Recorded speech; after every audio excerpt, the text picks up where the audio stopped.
ખેડૂત ભાઈઓ, આજના સ્પેશિયલ એપિસોડમાં આપણે વાત કરીશું આપણી ઉપજ ઘઉંની. હવે ઘઉં જે છે એ આપણા ગુજરાતમાં અને સમગ્ર દેશમાં જોઈએ તો શિયાળુ વાવેતરમાં સૌથી મોટા પ્રમાણમાં વવાતો આપણો પાક છે અને સૌથી મોટા પ્રમાણમાં વપરાતી કોઈ ઉપજ હોય તો એ ઉપજ છે ઘઉં.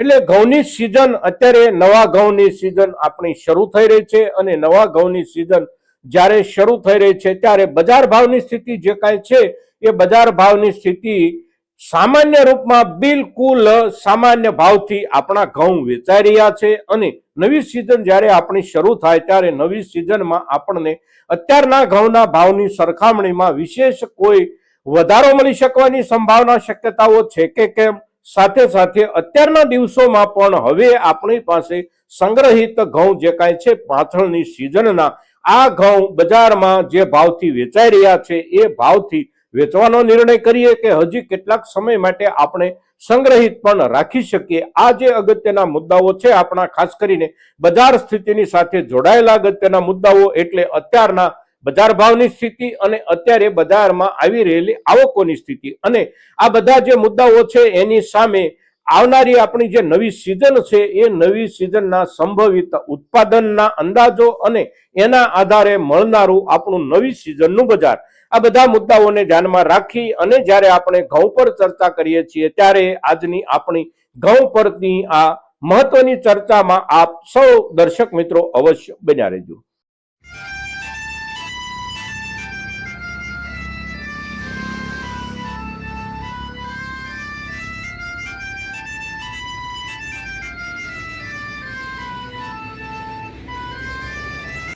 નમસ્કાર ખેડૂત મિત્રો, જય કિસાન, જય ભારત. ખેડૂત ભાઈઓ, આપણે સૌ પહેલા ઘઉં જે આપણા છે એની વર્તમાન બજાર ભાવની સ્થિતિ શું છે એના પર એક નજર નાખીએ તો આજે તારીખ છે 20 જાન્યુઆરી 2026 અને વાર છે મંગળવાર. મંગળવારનો દિવસ છે એટલે આપણી તમામે તમામ કૃષિ ઉપજ મંડી એટલે કે માર્કેટિંગ યાર્ડોમાં કામકાજનો અઠવાડિક કામકાજનો બીજો દિવસ છે અને ઘઉંની આવકો આપણા મોટા ભાગના માર્કેટિંગ યાર્ડોમાં થાય છે. હવે અત્યારે ઘઉંના ભાવ આપણે જોઈએ તો અત્યારે જે કાંઈ ઘઉં આવી રહ્યા છે આ તમામ ઘઉં આપણા ગઈ સિઝનના, એટલે હવે અત્યારના દિવસોમાં એને જૂના ઘઉં બોલવામાં આવતા હોય છે. એટલે જૂના ઘઉં અત્યારે બજારમાં આવી રહ્યા છે અને આવી રહેલા ઘઉંમાં કેટલોક જથ્થો પાછળના સમય દરમિયાન સાચવવામાં કોઈને કોઈ ખામી પડી હોય અને એના કારણે એમાં સડો બેઠો હોય અને સડો કોઈ ઘઉંમાં વધારે બેઠો હોય, કોઈમાં થોડો ઓછો બેઠો હોય, તો એના આધારે આપણે જોઈએ તો વધારે નુકસાન જેમાં થયેલું હોય એવા ઘઉં વેચાઈ રહ્યા છે. આપણા નીચલા દરજ્જે લગભગ 410-15 રૂપિયા કે 25 રૂપિયાથી શરૂ થાય અને 500 રૂપિયાની અંદર રહી જતા હોય છે. થોડા સારા હોય તો 500 રૂપિયા કે 515 થી લઈ અને 525 કે 30 રૂપિયા સુધી વેચાઈ રહ્યા છે. ખૂબ સારા હોય તો 550 રૂપિયા કે 575 કે 600 રૂપિયા સુધી પણ વેચાઈ રહ્યા હોય આપણા કેટલાક ખેડૂતોના ખૂબ સારી ક્વોલિટીમાં જળવાઈ રહેલા જૂના ઘઉં. હવે એ ઉપરાંત આપણે જોઈએ તો best quality, super best quality, આ ઘઉં 600 રૂપિયાથી આગળ વેચાઈ રહ્યા હોય, 625 કે 650 રૂપિયા, અને એક્સ્ટ્રા સુપર બેસ્ટ ક્વોલિટી બહુ ઓછી માત્રામાં આવતા હોય અને એના ખરીદનારા લોકો જે કોઈ હોય એ પણ સ્પેશિયલ ખરીદનારા હોય અને સાચવી અને અત્યાર સુધી સંગ્રહ કરનાર ખેડૂતો એ પણ સ્પેશિયલ ખેડૂતો જ હોય છે અને એ જે વેચાઈ રહ્યો હોય પાક આપણા ઘઉંનો એ 700 રૂપિયા સુધી પણ વેચાઈ રહ્યો છે, પણ એનો જથ્થો બહુ ઓછો હોય છે. સામાન્ય ભાવની સ્થિતિ આપણે જોઈએ તો સામાન્ય ભાવ એટલે 475 રૂપિયાથી લઈને 575 રૂપિયાની વચ્ચે મોટા ભાગના આપણા જૂની ક્વોલિટીના ઘઉં અત્યારે આપણા ગુજરાતના માર્કેટિંગ યાર્ડો હોય કે મધ્યપ્રદેશના, રાજસ્થાન, ઉત્તર પ્રદેશ, સમગ્ર આપણા દેશના તમામે તમામ માર્કેટિંગ યાર્ડોમાં આ પ્રમાણે બજાર ભાવની સ્થિતિ છે. સામે નવા ઘઉં આવવાની શરૂઆત થોડી થોડી થઈ છે. આપણા ગુજરાતમાં પણ કેટલીક જગ્યાએ દેખાઈ રહ્યા છે, મધ્યપ્રદેશમાં પણ દેખાઈ રહ્યા છે, ઉત્તર પ્રદેશ હોય, રાજસ્થાન હોય, ટૂંકમાં આપણા મધ્ય ભારત અને ઉત્તર ભારતના ઘઉં વાવેતરના મોટા ભાગના વિસ્તારોમાં બહુ ઓછી માત્રામાં પણ નવા ઘઉં આવવાના શરૂ થઈ ગયા છે. હવે નવા ઘઉં અત્યારે જે આવી રહ્યા છે એની ક્વોલિટી આપણે જોઈએ તો એકંદર ક્વોલિટી સામાન્ય દરજ્જાની પણ નથી હોતી. અત્યારે જે ઘઉં પાકીને આવે એ ઘઉં એટલે વધારે પડતા આગોતરા વાવેતરનું ઉત્પાદન અને વધારે પડતા આગોતરા વાવેતરના ઉત્પાદનની ક્વોલિટી હંમેશા સામાન્ય હોય છે કોઈ પણ ઉપજમાં કેટલીક ઉપજમાં એવું પણ બને છે કે સામાન્ય કરતા પણ નીચલા દરજ્જાનો પાક તૈયાર થયો હોય અને એ પાક બજારમાં આવી રહ્યો છે. હવે એના ભાવની આપણે વાત કરીએ નવા ઘઉંની, તો હજી એકંદર નવા ઘઉં કોઈ માર્કેટિંગ યાર્ડોમાં આવ્યા હોય અને મુહૂર્તના સોદા થયા હોય, એટલે મુહૂર્તના જે કાંઈ ભાવ નીકળ્યા હોય એને આપણે સામાન્ય રૂપમાં ભાવ ન ગણી શકીએ. જેમ કે આપણા ગોંડલના માર્કેટિંગ યાર્ડમાં મુહૂર્તના ભાવ 1100 રૂપિયા, 1111 રૂપિયા નીકળ્યા. એની સામે મધ્યપ્રદેશમાં મુહૂર્તના સોદા જે થયા એ 611 રૂપિયામાં થયા. પણ એ મુહૂર્તના ભાવ હોય છે. બજારમાં નવા ઘઉંની આવકો શરૂ થાય અને રેગ્યુલર માર્કેટ રેટ જ્યારે આપણી સામે આવે ત્યારે એ જ માર્કેટ રેટ વ્યાજબી માર્કેટ રેટ હોય છે. એટલે અત્યારે નવા ઘઉં કયા બજારમાં શું ભાવથી વેચાયા એને બજાર ભાવ સાથે સીધો કોઈ સંબંધ નથી હોતો. મુહૂર્તના ભાવ હોય છે અને મુહૂર્તના હિસાબથી એનો વેપાર થયો હોય છે. હવે અત્યારના સમયમાં બજાર જ્યારે આ પ્રમાણે છે ત્યારે અને સામે આપણી પાસે દરેક પ્રદેશમાં નવા ઘઉંની ઉપજ બિલકુલ જ્યારે નજીક આવી રહી છે ત્યારે આપણા જૂના ઘઉં પર આપણે શું વિચારીએ? તો સૌથી પહેલા આપણા જૂના ઘઉં અત્યારે આપણી પાસે ખેડૂત તરીકે જે કાંઈ સંગ્રહિત હોય એ જથ્થો આપણે જ્યારે વેચવો છે કે સંગ્રહી રાખવો છે એવું વિચારતા હોઈએ ત્યારે સૌથી અગત્યનો બની જાય છે મુદ્દો એ કે જૂના ઘઉં અત્યારે માર્કેટમાં ખરેખર કેટલા આવી રહ્યા છે. માર્કેટમાં અત્યારે જૂના ઘઉં જે આવી રહ્યા છે એ ઘઉંની આવકોમાં વધારો ગયા અઠવાડિયા દરમિયાન ખૂબ મોટા પાયે થઈ ગયો છે. ગઈકાલથી જે અઠવાડિયું નવું આપણું શરૂ થયું એટલે કે સોમવારથી આપણે જોઈએ તો મધ્યપ્રદેશના માર્કેટિંગ યાર્ડોમાં ગયા અઠવાડિયામાં નિરંતર આવકો વધતી રહી હતી જૂના ઘઉંની અને ગઈકાલે પણ આવકોમાં મોટા પાયે વધારો થયો છે જૂના ઘઉંનો. આપણા ગુજરાતમાં આપણે એકંદર જોઈએ તો લગભગ સામાન્યપણે સિઝન દરમિયાન જ આપણે મોટા ભાગનો જથ્થો વેચતા હોઈએ છીએ અને ત્યાર પછી ઓફ સિઝનમાં આપણી પાસે બહુ ઓછા ઘઉં બચતા હોય છે અને જ્યારે સિઝન બિલકુલ પૂરી થવા આવે ત્યારે આપણા ખેડૂતો પાસે બહુ મર્યાદિત પ્રમાણમાં જથ્થો હોય છે. એટલે આપણા માર્કેટિંગ યાર્ડોમાં બહુ મોટા પાયે આવકો જૂના ઘઉંની નથી થઈ રહી. પણ મધ્યપ્રદેશ જેવા રાજ્યો કે જ્યાં ખૂબ મોટા પાયે વાવેતર હોય અને ખેડૂતો મોટા પાયે સાચવી પણ રાખતા હોય આવા રાજ્યોમાં આવકો મોટા પાયે થઈ રહી છે અને મોટા પાયે થતી આવકોની અસર ભાવમાં પણ અવશ્ય જોવા મળી રહી છે. સામે હવે જે ખરીદ કરનારો વર્ગ હોય એ વર્ગ બહુ ટૂંકા ગાળા માટે ખરીદી કરતો હોય છે. કારણ કે 15 દિવસ જોઈએ આપણે કે મહત્તમ 3 અઠવાડિયા પછી નવા ઘઉંની આવકો બજારમાં પૂરતા પ્રમાણમાં જોવા મળશે. એટલે અત્યારે જે ખરીદી થતી હોય આ ખરીદી એટલે ટૂંકા ગાળા માટેની ખરીદી, ખેડૂતો તરફથી આવકો વધી રહી છે. સામે સરકાર પાસે ગયા વર્ષે જે કાંઈ ખરીદ કરેલો ઘઉંનો જથ્થો સંગ્રહિત છે એ જથ્થો પણ મોટા પ્રમાણમાં છે અને એ મોટા પ્રમાણમાં રહેલો જથ્થો અત્યારના સમયમાં હવે સરકાર માટે પણ એક ચિંતાનું કારણ બની ગયો છે. એટલા માટે કે સરકારે નવી સિઝનના ઘઉંની ખરીદીની શરૂઆત એપ્રિલ મહિનાથી જો કરવી હોય તો એને માટે જૂના ઘઉંનો જે કાંઈ જથ્થો છે એ જથ્થાને થોડો ઘણો ઓછો અવશ્ય કરવો પડે.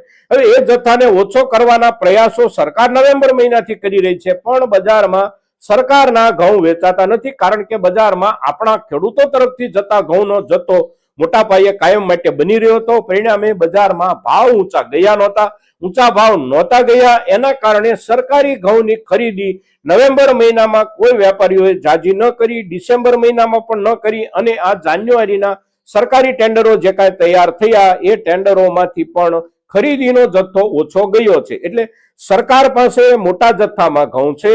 સરકારને હવે આવનારા 2 મહિનાની અંદર આ ઘઉં વેચી અને જથ્થો થોડો ઓછો કરવો પડે એ સરકારની જરૂરિયાત છે. સામે આપણા ખેડૂતોએ જે ઘઉં સાચવી રાખ્યા હોય વિતેલી સિઝનના આ ઘઉંના જથ્થાને આપણા ખેડૂતોએ પણ હવે 15-20 દિવસ કે એકાદ મહિનામાં અવશ્ય હળવો કરવો પડે એવી સ્થિતિ આપણા ખેડૂતોની પણ થઈ ગઈ છે. સામે બજારમાં જરૂરિયાત જે કાંઈ હોય એ જરૂરિયાત આપણે ગઈ સિઝનમાં જોઈએ તો પણ જે કાંઈ આપણે ત્યાં વાર્ષિક ભરવાનો રિવાજ છે એના આધારે લગભગ ખાવા માટેના ઘઉંની ખરીદી અત્યારે એટલા બધા મોટા પ્રમાણમાં નથી બનતી અને જે કાંઈ ખરીદીની જરૂરિયાત હોય એ લોકો પણ આવનારી નવી સિઝન આવે ત્યારે ખરીદશું એવું ધારી અને અત્યારે ઓછામાં ઓછો જથ્થો ખરીદતા હોય છે. એટલે સ્થિતિ અત્યારે જે છે એ જૂના ઘઉંમાં એવી થઈ ગઈ છે કે જથ્થો બજારમાં જરૂરિયાત કરતા અવશ્ય થોડો વધારે છે અને જથ્થામાં ખેડૂતોનો જથ્થો, સરકારનો જથ્થો અને કોઈ વેપારીઓએ સંગ્રહિત રાખ્યો હોય એવો જથ્થો પણ બજાર ઉપર અત્યારે એક દબાણના રૂપમાં તોળાયેલો ઊભો છે અને તેથી બજારના ભાવમાં આપણને બહુ લાંબો ટૂંકો સુધારો જોવા નથી મળતો. કોઈ માર્કેટિંગ યાર્ડમાં ક્યારેક બહુ ઓછી આવકો થઈ હોય તો 10, 15 કે 20 રૂપિયાનો વધારો આપણને જોવા મળ્યો હોય.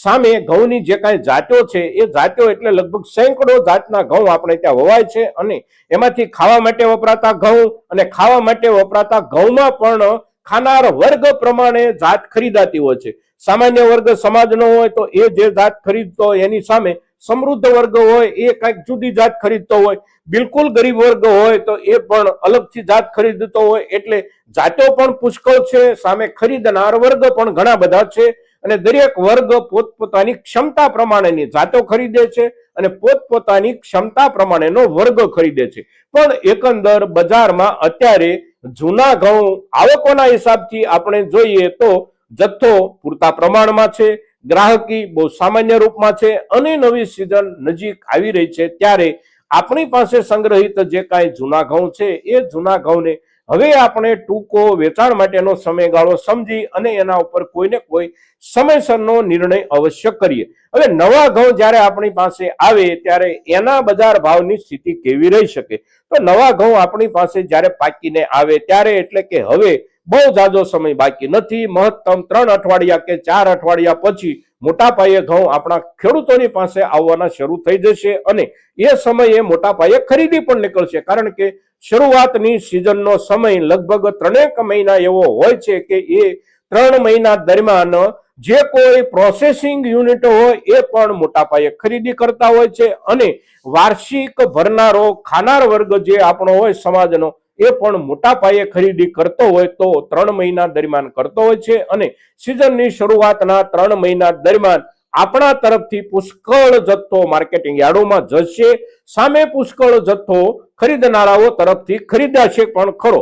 પણ એકંદર ભાવની સ્થિતિ આપણે જોઈએ, સમજીએ અને કેટલુંક આકલન કરીએ તો ઉત્પાદનમાં ઘટાડો નથી, આપણે ત્યાં પણ નથી, આખી દુનિયામાં ક્યાંય નથી. એટલે એકંદર વૈશ્વિક ભાવોની સ્થિતિ બહુ ઊંચે ચડી જાય એવું પણ નથી, આપણા દેશની ભાવોની સ્થિતિ પણ બહુ ઊંચી ચડી જાય એવું નથી. એટલે આપણે જે કાંઈ વાવેતર કર્યું હોય અને જે ઉત્પાદન આપણી પાસે આવવાનું છે એ ઉત્પાદનનો વર્ગ કયો છે, એ ઉત્પાદનની જાત કઈ છે અને આપણી સામે ગ્રાહકો કયા છે. આપણે માર્કેટિંગ યાર્ડમાં વેચવા માટે જઈએ છીએ તો એકંદર સામાન્ય દરજ્જાના ભાવથી જ આપણા નવા ઘઉં વેચાવાની શક્યતાઓ, સંભાવનાઓ હોય એવા સંકેતો અત્યારે દેખાઈ રહ્યા છે. સામે કોઈ ખેડૂતોએ પોતાનો ગ્રાહક વર્ગ તૈયાર કર્યો હોય અને પોતાના ગ્રાહક વર્ગને અનુકૂળ હોય, પોતાના ગ્રાહક વર્ગની ડિમાન્ડ હોય અને પોતાના ગ્રાહક વર્ગની સ્પેશિયલ પસંદગીની જાત જે ખેડૂતો વાવતા હોય, આ ખેડૂતો જે છે એ અલગ પ્રકારનો ભાવ મેળવી શકતા હોય છે બજાર કરતા અને એ પોતાની રીતે અલગ વેપાર કરી શકતા હોય છે. પણ જનરલી સામાન્ય રૂપમાં બજારમાં આપણા નવા ઘઉંના ભાવની સ્થિતિ બહુ ઊંચા દરજ્જે પહોંચી જાય એવી શક્યતાઓ અને સંભાવનાઓ અત્યારે દેખાઈ રહી નથી. જૂના ઘઉંમાં સમયસર નિર્ણય કરીએ, નવા ઘઉં જ્યારે આવે ત્યારે નવા ઘઉંના બજારનો અભ્યાસ કરીને નિર્ણય કરીએ. પણ સાથે સાથે એક વાત આપણે અવશ્ય યાદ રાખીએ, આપણે જોઈએ છીએ કે આપણે જે પેદાશો સંગ્રહિત રાખીએ છીએ એ સંગ્રહિત રાખેલી પેદાશોમાંથી આપણી પેદાશો મોટા ભાગની આપણે લાંબા સમય સુધીને સારી રીતે સાચવી શકતા હોઈએ એવું નથી દેખાઈ રહ્યું. અત્યારે જે કાંઈ જૂની ઉપજો આવી રહી હોય, પછી એ આપણા ઘઉં હોય તો પણ ભલે, મસાલા પાકો, જીરું કે ધાણા હોય તો પણ ભલે, કોઈ પણ પેદાશ આપણે ખેડૂત દરજ્જે જે કાંઈ સાચવીએ છીએ એ સાચવવાનો નિર્ણય આપણે કરીએ એ નિર્ણય ખોટો નથી હોતો.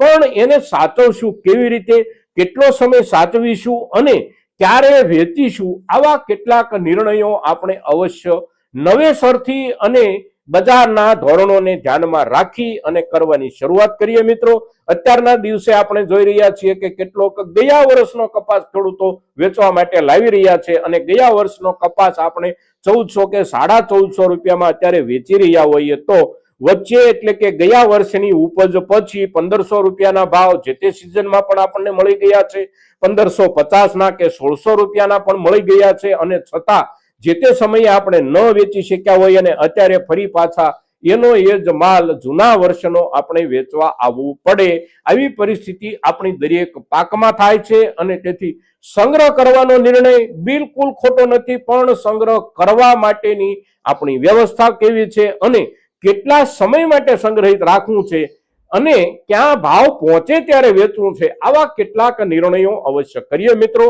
આજના દિવસે આપણા ખૂબ મહત્વના પાક એટલે કે આપણે સમગ્ર જીવન જેના આધારે ચલાવીએ છીએ એવો આપણો અનાજનો પાક એટલે ઘઉંનો પાક અને ઘઉંના પાક પરની આપણી આજની આ ચર્ચા ખૂબ મહત્વની ચર્ચા છે મિત્રો.